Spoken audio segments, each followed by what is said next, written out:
Resident Evil Requiem isn't great, but it works mostly because it reflects a world where survival matters more than change. I went into Requiem kind of expecting the worst. I liked parts of Resident Evil 7, Biohazard, and Resident Evil Village, namely the beginning, but both games always pulled me back toward the franchise's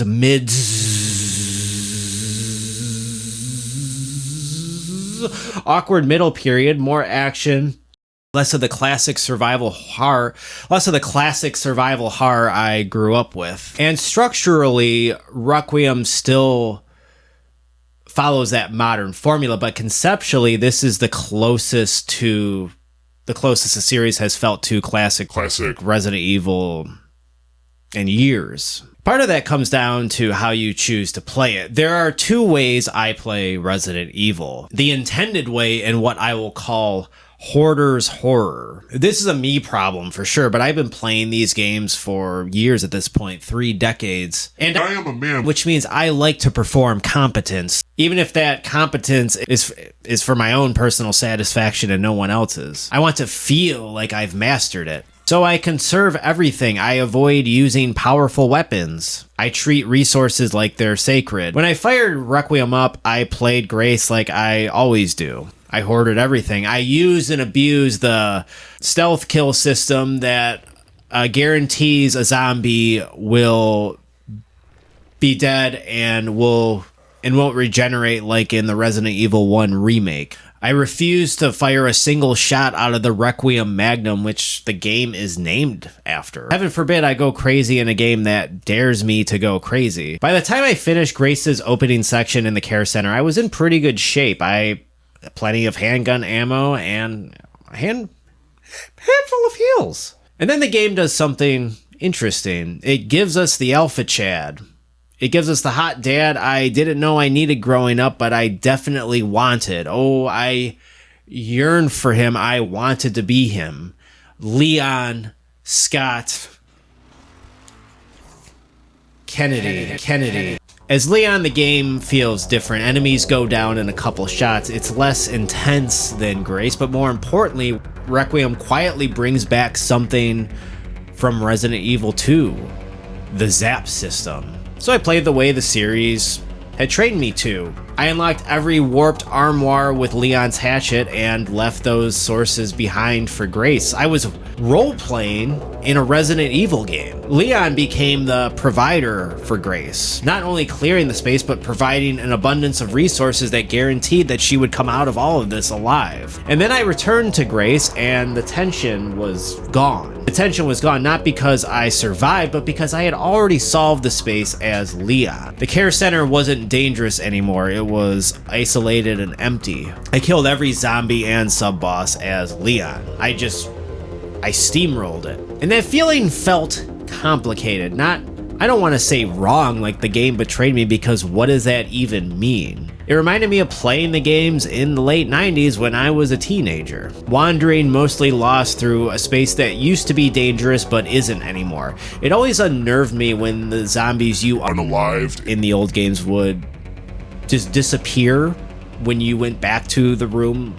After 2 hours of banging your head against a puzzle you had no idea how to solve, and you had 56K internet, so you couldn't look up the answer. But hey, at least I still had my imagination back then. I didn't have a desire to know everything like I do now. And when I eventually did find out there was a reason the zombies were no longer there, it wasn't a reason that filled me with excitement and trepidation like I had before, of curiosity. It was a feeling of disenchantment. This is where Requiem's disappointment started to hit for me, because the Zap system suggests that Leon and Grace will be interdependent, dare I say, codependent. That what you do as one character affects the other in meaningful ways, but in practice the connection is uneven. Leon has abundance, he clears space, he provides. Grace inherits all of that. That's what I want. I mean, at least that's what I wanted. And the one place where that connection should matter most to me and how I was role-playing the game was the basement of the care center. But Here's the thing, it still feels like Grace is doing all of this on her own. The basement section is still very good. It's one of the most tense parts of the game, probably the most tense part, even though it's basically a more linear, tight version of the upper floors of the care center. Which is someone whose favorite Resident Evil is the second. You are speaking my love language here. Still tight, still stressful, and still that not Lisa Trevor hulking monstrosity with all of that cake just patrolling up and down the corridors like Mr. X. Kind of survival horror the peak of the series was built on. But that struggle doesn't come clearly from Leon's decisions, which creates a weird contradiction. The game asks you to think about shared survival, but doesn't fully commit to it. So it doesn't feel like I'm dealing with the consequences of what I did with Leon. It feels like I'm dealing with a situation that was never really mine to begin with, and that's fair. This is Grace's situation, not mine. But that tension between control and lack of control is where Requiem does get interesting. And for anyone who has ever felt scared and vulnerable, Grace's sections of the game will feel relatable. Because even when the system doesn't fully work, the feeling still does. But where does that leave Leon?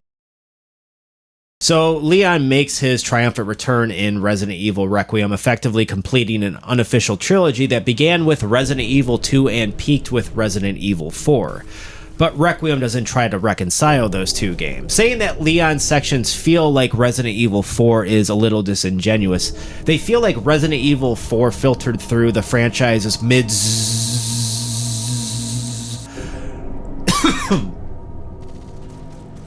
middle period. Resident Evil Revelations 1 and 2, Resident Evil 6, and even Resident Evil Operation Raccoon City. Remember that one? And I don't mean this entirely as a dismissal, because Outdoor Raccoon City isn't mid. It's kind of fascinating. Something about it feels off. The combat is recognizable, but also pretty dated. I mean, we're still shooting red canisters in 2026. The encounters are varied so much so that it becomes, the game design becomes pretty schizo. One minute you're fighting zombies with guns in combat armor.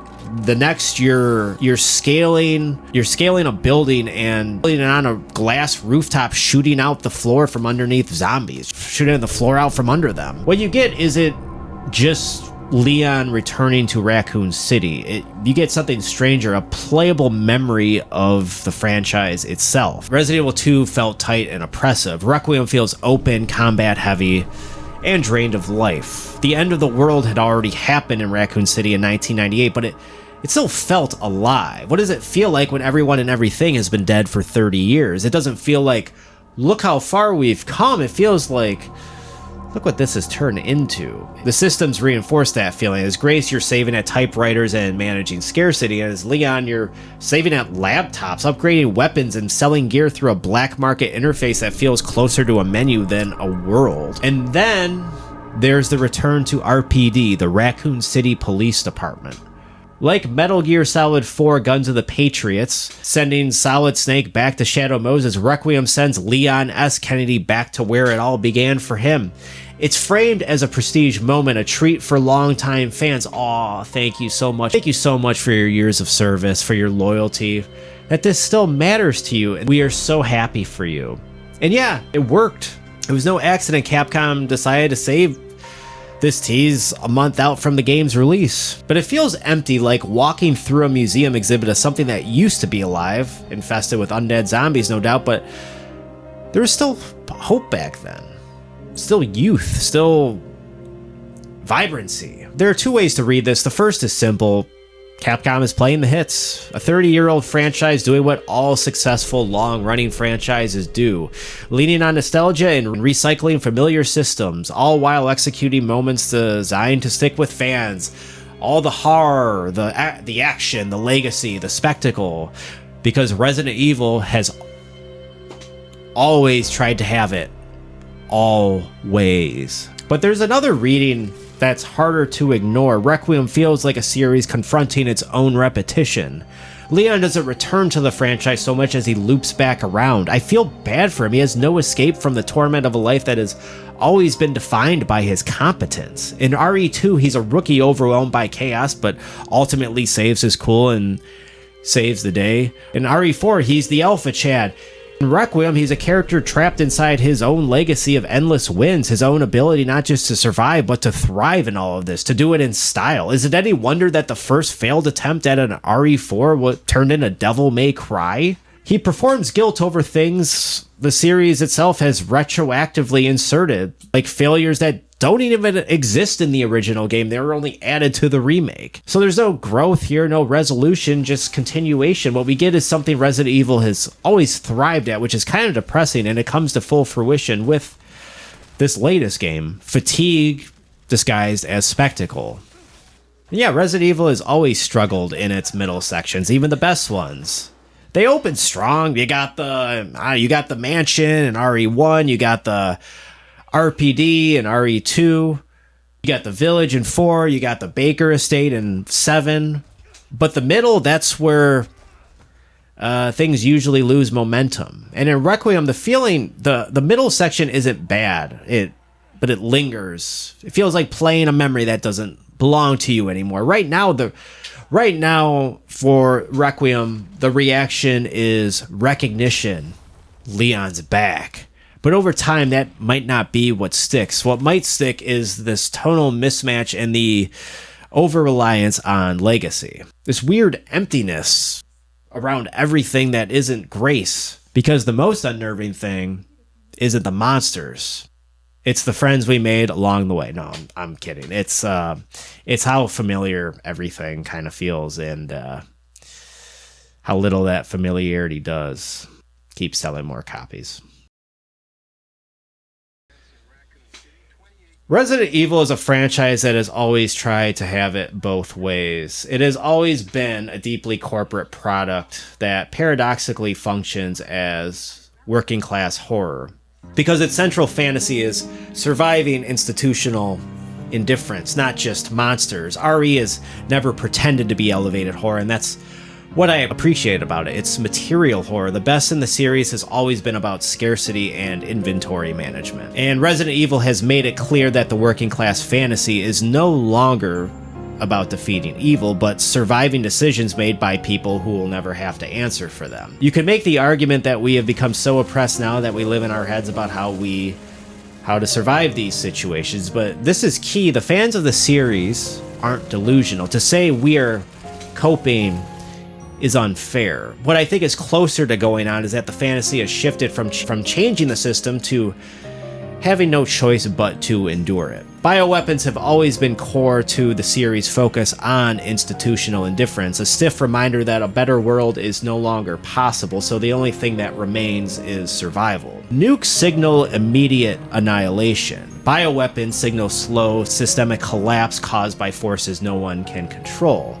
There is no one savior who can undo everything that has already been set into motion. Resident Evil Requiem is definitely about corporate evil, but it's also about what happens when the people who built those systems outlive their consequences. Requiem retcons Oswald Spencer from the devious mastermind scientist behind everything to a man retroactively overcome with regret once old age has struck him with the realization that he's outlived his functionality. His regret doesn't undo anything, the game just reframes him as tragic. Maybe Capcom is simply softening the edges of its villains in order to make their plots more complicated and character-driven, but it raises an interesting question. Do the people who cause the most damage only realize it when they're no longer in a position to be held accountable? People like Spencer were at one time confident and competent, but Father Time has always been the great equalizer. On his deathbed, Spencer's allowed a level of tragedy and self-reflection he couldn't have when he was too focused on trying to reshape humanity in his eugenicist image. I don't love this for him, but I also understand that it really doesn't matter. Awareness of his incredible lack of responsibility and accountability at a younger age doesn't free him, but it does get displaced onto younger people who have no choice but to survive his hubris. The victims in all this don't get that framing, and they certainly don't get any sense of closure. Resident Evil lets its victims die screaming while it lets its architects die reflecting. Unless you're Leon, who kind of like lives in between those two worlds. Resident Evil has never critiqued capitalism directly. It does something stranger. It makes you feel what it's like to live under systems that don't care if you survive. That's why even as a corporate franchise, it remains necessary. The game ends with a choice. Release an antiviral that has the potential to cure humanity from bioweapon oppression, or kill it. Requiem doesn't make it clear until after the choice is made that Elpis is an antiviral apology from Spencer that is either designed as a sliver of hope or to allow an old man to atone for his guilt at the end of his life. If you choose to kill the antivirus, Leon dies in the most hilariously anticlimactic fashion. The ending is so obviously a black pill downer that Capcom decided to autosave your progress right before the decision so you can go back into the menu post-credits, reload the autosave, and replay the section, making what I can only imagine is the correct choice for the Resident Evil canon moving forward. Release Elpis, save humanity, but more importantly, save Leon from death. Which brings me back to what I said at the beginning of the video. Leon doesn't actually function as Grace's savior, like I wanted him to. Grace does a lot of this on her own. The resources Leon saves for her, she doesn't even need, at least not in my playthrough, because I'm such a seasoned veteran at these games. I'm basing this entirely on market speculation, but this is why I'm disappointed that Capcom probably won't have the testicular fortitude to keep Leon dead, because as great as an introduction as this game is for Grace, this is still a game more concerned about Leon's legacy than Grace's struggle. Requiem gives you a choice, but then panics because it preserves only what it values. Leon, free from the virus, continuing to live his best life well into his 50s, and perhaps even get a sweet dream team game with fellow based boy Chris Redfield as they both continue to struggle with what their own legacy means to them. Like every reasonable fan of the series, I cling to the delusion that Leon will be hot forever, because if he ages, that means we age too. Grace was marketed as the new queen of the franchise, and she nailed it. Playing as Grace is the closest I felt to experiencing survival horror in a Resident Evil game in 2.5 decades, and that is not nothing. When I first read this line after I typed it, I cried because it was such a good sentence. The most depressing part about all of this is that, like every other Resident Evil, including the great ones, I am left with a happy ending that fills me with disenchantment, because Umbrella doesn't have a monopoly on institutional indifference. Spencer is the guilt the system contains, Leon is the legacy the system protects, and Grace is the reality that the system ignores. Thanks for watching.